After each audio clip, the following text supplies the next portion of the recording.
They all do it. Probably unpopular opinion, but I am not a very big Hayden Deegan fan. I've become more and more. But it's just because I think he's what the sport needs. They need that polarizing figure. Mm-hmm. I'm a fan of what he does for the sport. Yes. But I'm not necessarily a fan of him. Is it because you think he's like an asshole, or... Yeah, I think he's just... I mean... This is great because we're going to get so many clicks because when I clip this scene, it's going to be awesome. I think the kid's an asshole. I mean, don't don't worry, the comment section is going to be lit coming after you going, oh, I'm sure. Fucking old guys just hating these fucking teenager kids. No, I mean, I'm good with it. Like, I love the way he rides. I think he's a fantastic rider. I mean, he's Ricky Carmichael 2.0, right? Not quite. Let's not go that far. Let's not go that far. You're talking about the greatest of all time. Hayden is not going to be the greatest of all time. Dude, I saw a thing about his stats versus Jet, and I went, holy shit, that's a lot. But look at the class that Jet was racing against, and look at the class Hayden's racing against. I know. Look at the class that Ricky raced against. Dude, hey, look. Me and Justin have this argument because he's a James Stewart guy about James' perfect season, and me talking about Jet's perfect season, going, James' perfect season's nothing even close to Jet's. James's perfect season was a depleted class. You want to know who the second best guy he was? Was it Tim Ferry? Not even close. Michael Lessie. Oh, yeah, Michael Lessie. Was the second best dude that year. So you want to tell me how stacked that class was? Mr. Believe the Hype. Uh-huh.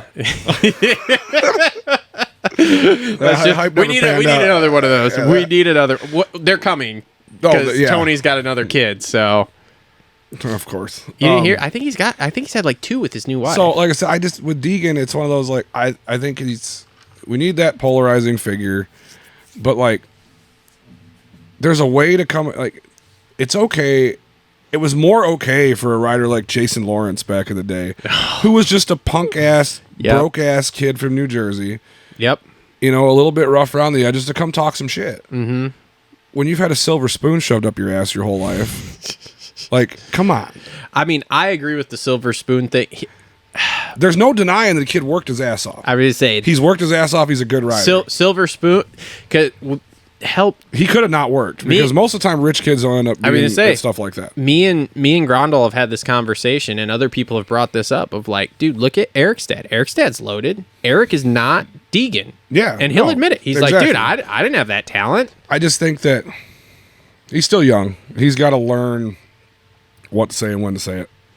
He's very WWE. Yes. And it will if he's very metal militia. If he continues that though, and like this could be one of the moments for the sport, I think. Yeah, I think it could be. I think him and Jet could end up being the new age Chad Reed, James Stewart.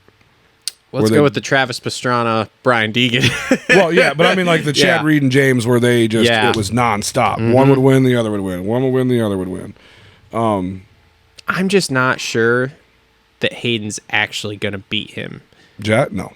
And I know don't worry, here come the comments towards me. I'm about to get crucified here.